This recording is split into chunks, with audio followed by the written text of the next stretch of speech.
You're listening to the Vint Wine Podcast, where you'll hear interviews and stories from around the wine world. From writers and critics to winemakers and sommeliers, we'll explore the people and businesses who are instrumental in shaping wine culture. Enjoy the show. Hello, and welcome back to another episode of 5 Questions. In these quick conversations, we highlight the world-class writers, winemakers, and sommeliers featured on our full-length episodes in a quick 5-question format. We hope you learn a little bit more about the wine world and the people and companies that make it run. Enjoy.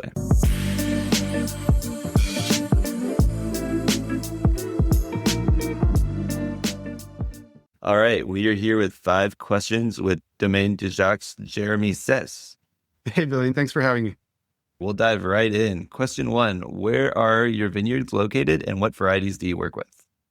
So we are in Burgundy, and we are located in the Côte d'Or and mostly in the Côte de Nuit. We have only 2 vineyards, the Côte de Beaune, but we are centered around Moret-Saint-Denis and the Côte de Nuit, and our vineyards go from Gevrey-Chambertin to Nuits-Saint-Georges. And so we farm mostly Pinot Noir. The Côte de Nuit is really the land of red, but we do make some whites, so we also have some Chardonnay. Awesome. Question number 2, if someone has never heard about Domaine Dujac, what would be the first thing you want them to know? Oh, well, that we make delicious wines. It's easy. Okay. Anything else? Oh, do I need to elaborate? Okay. Well, maybe if there's something that makes, if there's a lot of delicious Burgundy out there, what would you want them to stand apart? Okay. I think if people are really into the aromatics of Pinot Noir, then that's where we shine. I think that whole cluster fermentations come with, because there's a few positives and a few drawbacks. The drawbacks can be that maybe you're a little bit more grainy in the texture and can have slightly more rustic tannin. But if you do a nice job of managing those tannins, and then I feel like you can find more complexity and aromatic explosiveness at whole cluster ferments. So Pinot is a quite aromatic grape variety when it's grown well in the right places. And I feel like our wines with some age can really do the fireworks thing in the nose. All right. Question number 3. What are some regions or wine styles outside of Burgundy that inspire you? In terms of what I drink at home, I do really like the Northern Rhône. That's an old love story for me. I love Syrah, and I actually love whole cluster Syrah. So the wines of Gamay, Clap, Gonon are some of my comfort wines. I have a more recent love affair with Piedmont, and since probably 2010, 2011, I've been going there very regularly. I have some of my best friends making wine over there. And the people compare Nebbiolo and Pinot a lot, and I couldn't quite see, and I actually, in some ways, I still feel like they're not the same at all. They're not the same in the way you work with them. They're not the same in the tannins and that sort of thing. However, in terms of wine culture, the way we talk about vineyard, the way we talk, there's a lot in common. The way, I don't know, it's very easy for me to, those friendships came very quickly because the fundamentals were there.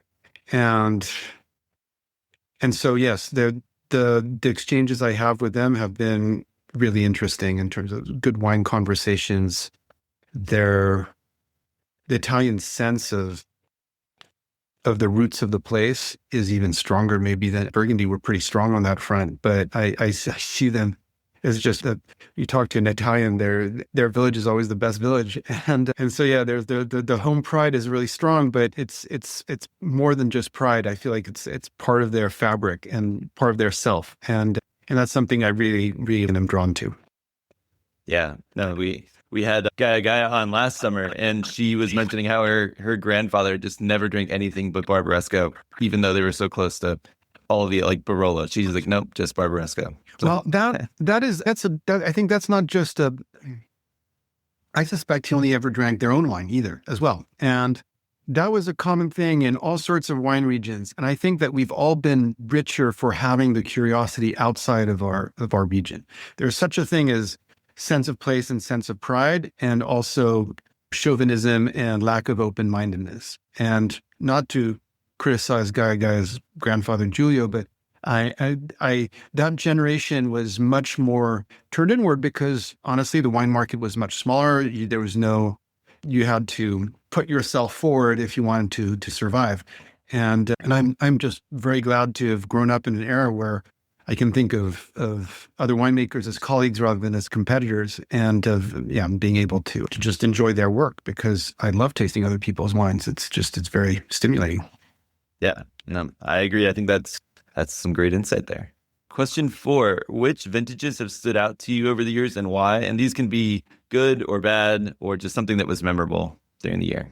I've got a few for you. Well, I'm going to start with the most recent. I feel like that one's going to be on my mind for a long time. 2024. The vintage was just so relentless weather-wise. We just had so many rain events. The wines have turned astonishingly good. Actually, I'm very proud of the wines we've made. I think they're an incredibly good surprise. But there's just no, in the vineyard work, there's just not a moment of pause. In a high-pressure downy mildew year, we have 30, 35 contamination events, perhaps, in a high pressure year. Last year we had over 60. It was just more than it was more than we'd ever seen by any extent. And there's just it's never let up. And so that's you feel that in your bones. And anyway, so that one's definitely going to stick with me in my memory for a long time. 2022, the opposite, and maybe 2025 for that matter, because it's looking that way. But a very kind and generous vintage in terms of weather, and then just lovely wines coming out of it, really charming. Yeah, there's everything of that vintage was just soft and loving, it feels like. And on top of that, we were working on our new winery, which we'd spent 2 years building, but had spent many years working on designing and planning and so on. So that was a special moment. I still, to this day, it's not that long, but it's been, every time I walk into the winery, I think, I'm happy to be there. And it's as a workspace, it's wonderful. So that's 2022 had that in a completely fresh way. And I loved the half hour to have to myself at the beginning of the morning, just listening to ferments and getting things in place every morning. And then going back a little further, 2005, I remember my father and other winemakers of the older generations turning to each other and having each other on the phone and saying, "Have you ever seen anything like this?" And I'm like, "No, never seen anything like it." And I do think it felt very special early on. And some of the wines perhaps have come out as a little bit less balanced than we thought they would be across Burgundy. But as a whole, I think it's still one for the ages. And we've never made wines that will age as long as 2005 will. I mean, it's a very, very special vintage. And there's some wines out that are just, absolute high watermarks for us. And then at the opposite, there's just 08, 2013 cool vintages, a little bit more wet, where you get to show your know-how and you feel like there's a potential there, but you have to work really hard at it, and it pays off. And so I like those two vintages as well for that kind of being able to bring your experience to the table and your intuition to do the best job possible and coming out with what feels like a really good wine, a vintage where it was not obvious to do so.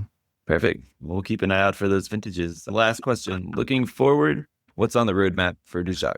Well, we polish. Every year we try again, and we try to just get it just right and try to bring everything we've learned to just make it a little bit better and try to take the best decisions possible. So that's what's at this stage less than a month away for me.